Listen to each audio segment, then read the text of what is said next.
ఒక్క శివాలయంలో మాత్రం ఒక నియమం ఉంటుంది.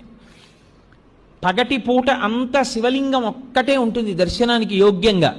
సాయంకాలం అయిపోతే సాధారణంగా కవచం పెట్టేస్తారు. కవచము అంటే రూపాన్ని పెట్టేస్తారు.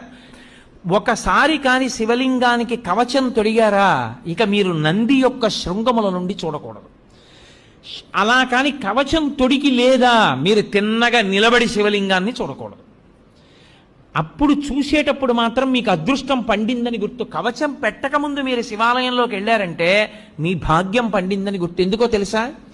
ఈ సమస్త ప్రపంచమునందు కేళి చేసే శివస్వరూపం దర్శనం అవ్వాలంటే నందీశ్వరుడికి ఆయన ఇలా ఉంటే మీకు ఎడం పక్కన నంది ఉండేటట్టుగా వచ్చి మీ ఎడం చేత్తో ఆయన యొక్క పృష్ఠభాగంలో అవయవాన్ని ఒక్క లిప్త కాలం పట్టుకోవాలి.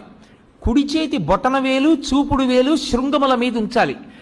ఉంచి వృషస్య వృషణం స్పృష్ట్వా శృంగమధ్యే శివాలయం దృష్ట్వా క్షణం నరోయాతి కైలాసే శివదర్శనం. ఇలా పెట్టి తర్వాత ఎడం చేత్తో పట్టుకుని ఒక్కసారి ఇలా నొక్కి వదిలేయాలి. అలా నొక్కి వదిలినప్పుడు ఆయన ఊపిరి అని ఆగుతుంది. ఆయన ఊపిరిలో సయ్యాటలాడుతుంటాడు ఊయలలో శివుడు. ఆ ఊయల ఆగుతుంది. ఆగినప్పుడు ఆ శివలింగాన్ని ఒక్కసారి చూసిన వారెవరో వాడు కైలాసమునకు వెళ్ళి పరమేశ్వర దర్శనం